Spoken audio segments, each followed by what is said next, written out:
En las tierras antiguas donde el sol quema como un dios de oro, un reino estaba creciendo construido sobre los gritos silenciosos de los quebrantados. Pero dentro de los muros imponentes del palacio, la princesa Bithia estaba librando su propia guerra. Era una mujer que poseía el mundo, y aún así su corazón era un desierto estéril y dolorido por un hijo que jamás tendría. Dicen que encontró una cesta por casualidad mientras se bañaba, pero la verdad es mucho más oscura. Impulsada por una profecía desesperada, había estado recorriendo las orillas del río, en busca de una señal, un milagro o un arma que pudiera reclamar como suya. Cuando por fin apartó los juncos y vio a ese pequeño bebé llorando, no vio a un niño esclavo marcado para morir.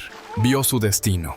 Pero en el corazón del palacio egipcio los secretos nunca se susurran, se escriben con sangre. Justo cuando los dedos de Bithia rozaron el mimbre áspero de la cesta, el silencio se hizo pedazos. Un joven guardia del palacio que patrullaba a la orilla del río salió de detrás de un enorme pilar de piedra caliza. La antorcha en su mano arrojó una luz parpadeante e infernal sobre la escena. Sus ojos se clavaron en el bebé, reconociendo los rasgos hebreos prohibidos y la marca del pacto. Conocía la ley del faraón. Todo varón hebreo debía ser arrojado a los cocodrilos. Tomó una profunda bocanada de aire en sus pulmones, preparándose para gritar la alarma que traería una docena más de lanzas al borde del agua. La princesa no suplicó, no ofreció oro. En ese instante, el instinto maternal por el que había orado se transformó en un hambre fría y letal.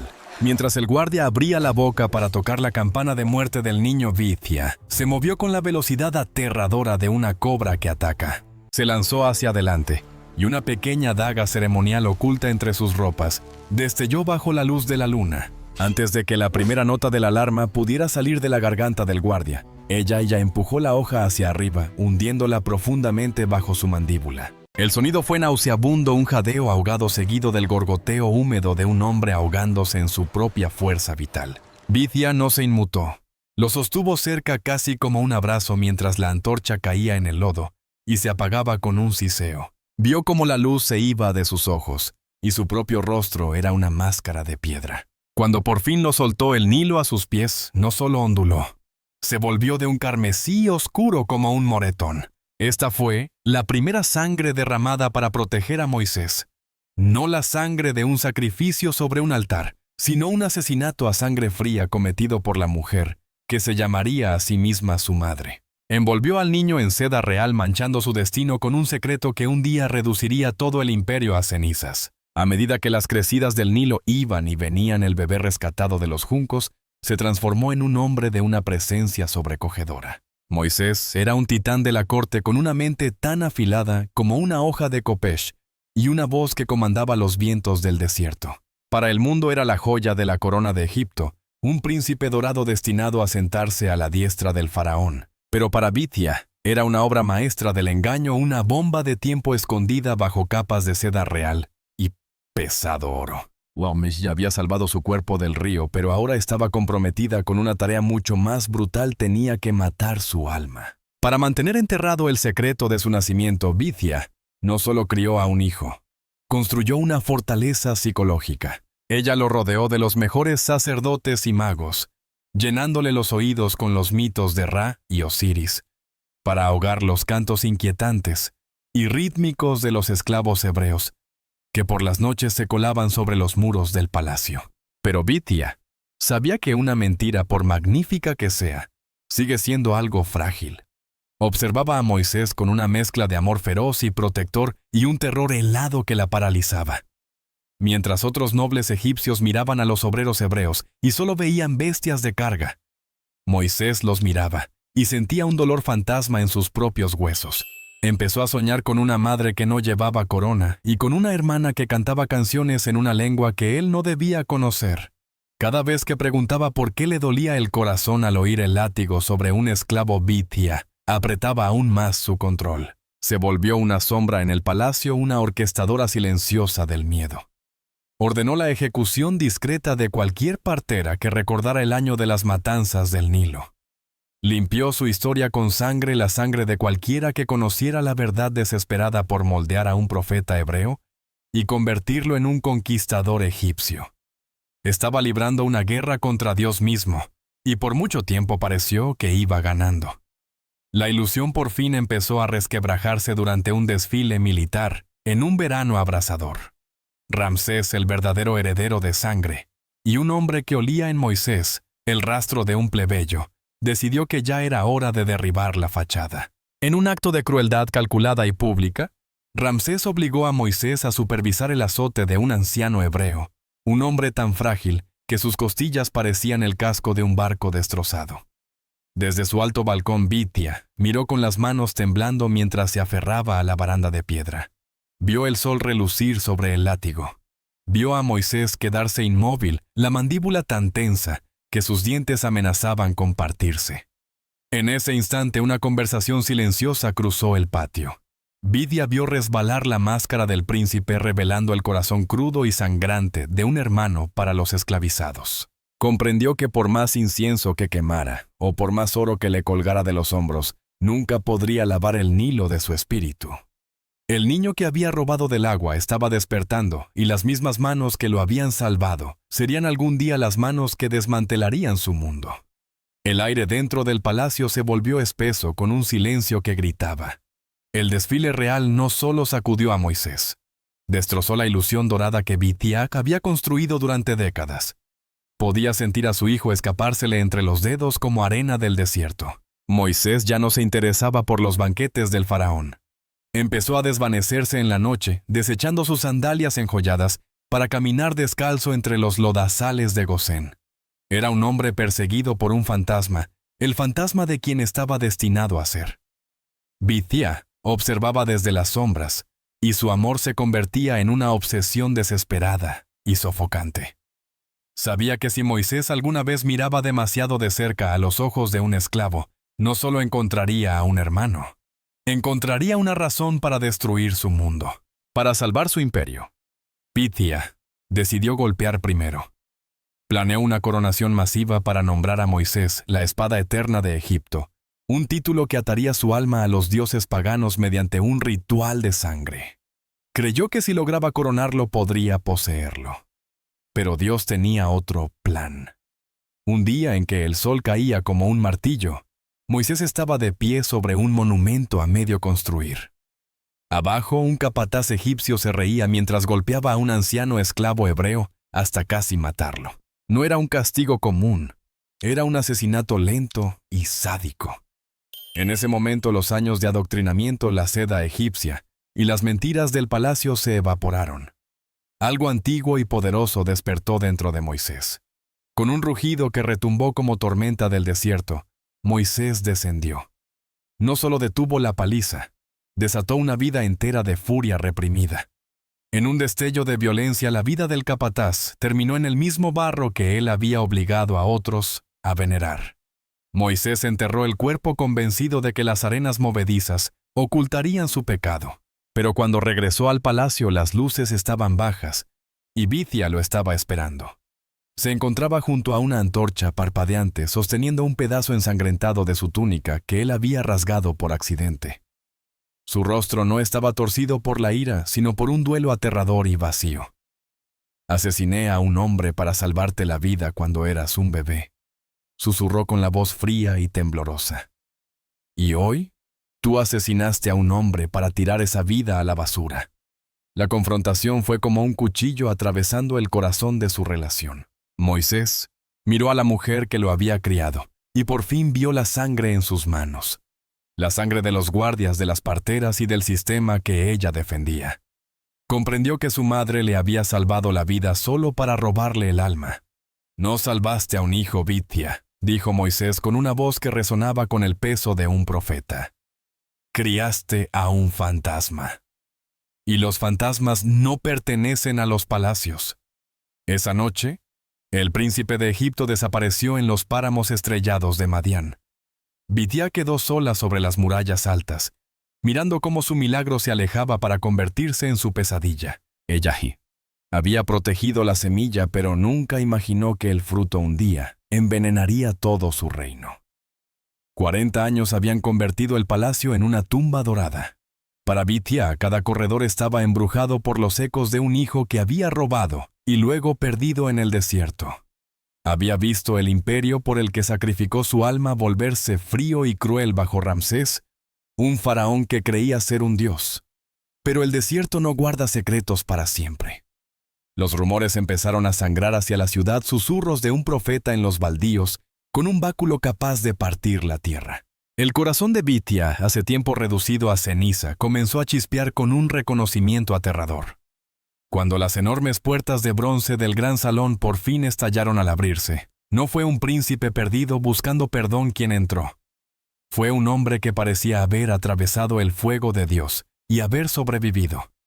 Moisés estaba allí con el cabello blanco como las cumbres del Sinaí, los ojos ardiendo con una luz que hacía que las lámparas del palacio se vieran tenues y patéticas. El reencuentro fue una colisión brutal y fría de dos destinos. Bithia temblaba en la sombra del trono buscando con la mirada al niño que solía envolver en seda real. Pero ese niño estaba muerto. En su lugar había un libertador que miraba a través de ella como si estuviera hecha de vidrio. Moisés no vino a ofrecer un abrazo. Vino a exigir un éxodo. Cuando Ramsés escupió en el rostro del dios sin nombre, el mundo empezó a desmoronarse. La primera plaga fue una pesadilla poética que golpeó a Bithia con más fuerza que cualquier golpe físico. El Nilo se volvió sangre. Era como si el río por fin estuviera gritando la verdad que ella había intentado silenciar 40 años atrás. El agua que una vez ocultó a un bebé hebreo, ahora estaba exponiendo los pecados de todo un imperio. A medida que pasaban los meses, Bithia vio cómo las 10 plagas desmantelaban todo lo que amaba. Vio al sol que adoraba eclipsado por una oscuridad tan espesa que se podía sentir. Vio el oro del palacio perder su brillo mientras langostas y granizo despojaban a la tierra de su orgullo. Cada vez que intentaba hablar con Moisés, suplicar por el Egipto que amaba él, permanecía como un pilar de piedra. Comprendió con un horror aplastante que no había alimentado un arma para su propia casa. Había amamantado al mismo león que ahora la estaba despedazando. El amor que había usado para protegerlo había sido una mentira, y ahora la verdad era un fuego que consumía su vida. La última noche, la noche de la Pascua, fue la más oscura de todas. El aire estaba cargado con el olor de la sangre del cordero, y la sombra que se acercaba a la muerte. Bithia se sentó sola en sus aposentos, rodeada de ídolos silenciosos que no ofrecían consuelo. De pronto una sombra cayó sobre el suelo. Moisés apareció ante ella una última vez. No había ira en su voz, solo una claridad devastadora. Le ofreció una oportunidad de irse, de cruzar el umbral y unirse al pueblo de su sangre. Pero Bithia miró el trono de su padre y las ruinas de su mundo. Había traicionado a sus dioses una vez por un niño, pero no podía traicionar su identidad otra vez. Moisés la miró con una tristeza que superaba las palabras, sabiendo que la estaba dejando atrás, en un mundo a punto de ser juzgado. Se fue sin un último toque, su sombra desvaneciéndose en la noche. Cuando los primogénitos de Egipto comenzaron a caer, y el lamento de 1000 madres se levantó como una tormenta, Bithia entendió la verdad última y trágica. Ella había amado a Moisés más que a Egipto, pero Moisés amó la verdad más de lo que jamás la amó a ella. El milagro que había sacado del agua, por fin se había convertido en el diluvio que borraría su historia. La mañana después de la Pascua no fue un comienzo, sino un funeral para toda una nación. Egipto yacía en ruinas sus calles, resonando con los gritos de madres, cuyos hijos primogénitos nunca volverían a despertar. Pero dentro del corazón del faraón Ramsés, el dolor había sido reemplazado por una rabia fría y demoníaca. No vio la mano de Dios, solo vio la osadía de un hermano al que ahora odiaba. «¡Preparen los carros!», rugió con la voz temblando de la locura de un rey caído. No los dejaría ir. Teñiría de rojo con su sangre las arenas del desierto. Bithia, ahora una sombra de lo que fue, lo observó desde los escalones del palacio. Sabía que este era el capítulo final. Subió a su propio carro, impulsada por una compulsión fantasmal de ver el final del milagro que había robado del Nilo 40 años atrás. La persecución fue una pesadilla de polvo y cascos atronadores. 600 carros de élite. El orgullo del ejército egipcio atravesaron el desierto como un enjambre de langostas doradas. Cuando llegaron al borde del Mar Rojo, vieron a los hebreos atrapados contra el azul interminable del agua. Ramsés se rió desenvainando su espada Jopesh. Miró a Moisés, que estaba sobre una roca alta recortado contra las olas que estallaban. Para Ramsés, Moisés era un esclavo rebelde. Para Bithia era un hijo al que ya no reconocía. Entonces lo imposible ocurrió. Moisés levantó su báculo, y el viento empezó a aullar con la furia de 1000 tormentas. El mar no solo se movió, se rindió. Las aguas se abrieron en 2 muros enormes de zafiro, revelando un camino de tierra seca. Bithia miró con asombro paralizado mientras los hebreos desaparecían en el abismo del mar, protegidos por una columna de fuego. Tras ellos gritó Ramsés con los ojos inyectados de locura. Lanzó su carro al lecho marino seguido por todo el poder de Egipto. Los muros de agua se alzaban sobre ellos a kilómetros de altura sostenidos por una mano invisible. En el centro de esa tumba acuosa, las ruedas de los carros empezaron a trabarse. El fango del abismo se aferró a los radios dorados. Ramsés azotó a sus caballos maldiciendo al Dios de Israel. Pero en la orilla opuesta Moisés se giró. Sus ojos se encontraron con los de Bithia por un último y desgarrador segundo. En esa mirada no había odio, solo un adiós profundo y eterno. Moisés bajó el báculo. El sonido fue como si el mundo se partiera. Las columnas de agua se derrumbaron con el peso de una montaña. Ramsés, el señor de las 2 tierras, solo tuvo tiempo de ver el océano de su propia destrucción caer sobre él. Fue tragado por el mismo agua, que creía poseer su corona, hundiéndose en el limo oscuro del fondo. Bithia sintió el abrazo helado del mar, la sal ardiéndole en los ojos, mientras le arrancaba la seda egipcia y la sangre de los secretos que había guardado. La dinastía había desaparecido. El faraón era un cadáver. Y cuando el sol se alzó sobre la orilla lejana, Moisés estaba de pie con su pueblo. El príncipe de Egipto quedó enterrado para siempre bajo las olas, y el profeta de Dios nació.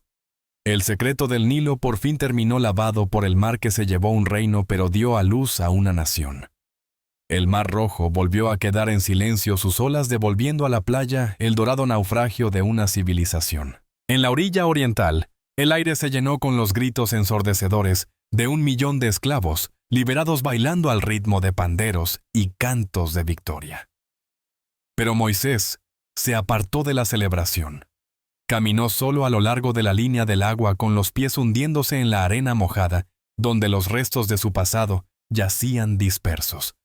Vio cómo la marea traía pedazos rotos de carros egipcios, ruedas doradas partidas como juguetes y fragmentos de seda real, la misma seda con la que Bithia lo había envuelto para esconder su linaje. Su corazón era un campo de batalla. Había ganado una nación, pero había enterrado a su madre. Cada vez que un cuerpo llegaba a la orilla, buscaba esos rostros fríos y muertos aterrorizado, y anhelante por ver a la mujer que había pecado tan profundamente para salvarlo. El fantasma de Bithia no lo dejó en el desierto. Mientras avanzaban hacia el interior del páramo ardiente, Moisés comprendió que sacar al pueblo de Egipto era fácil, pero sacar al príncipe de Egipto de su propia alma era una tarea que hasta Dios podría encontrar imposible. Cada noche, en el silencio de su tienda, la lámpara titilante proyectaba sombras que parecían los muros del palacio. Aún podía oír su susurro en el viento, un recordatorio helado de su última confrontación: criaste a un fantasma. Ya no era un príncipe dorado del Nilo, era un pastor de una multitud rebelde y hambrienta.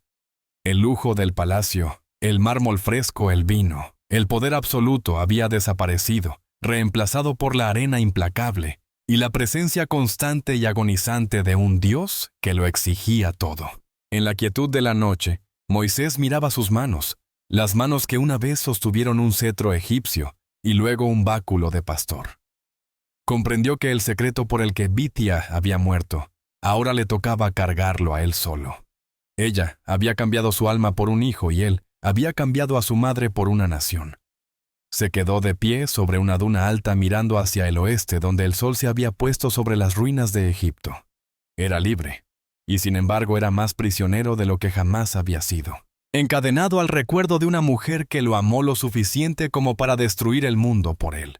El secreto del Nilo no estaba enterrado bajo las olas. Estaba vivo en su corazón, una sombra silenciosa y carmesí que lo seguiría hasta el día en que exhalara su último aliento.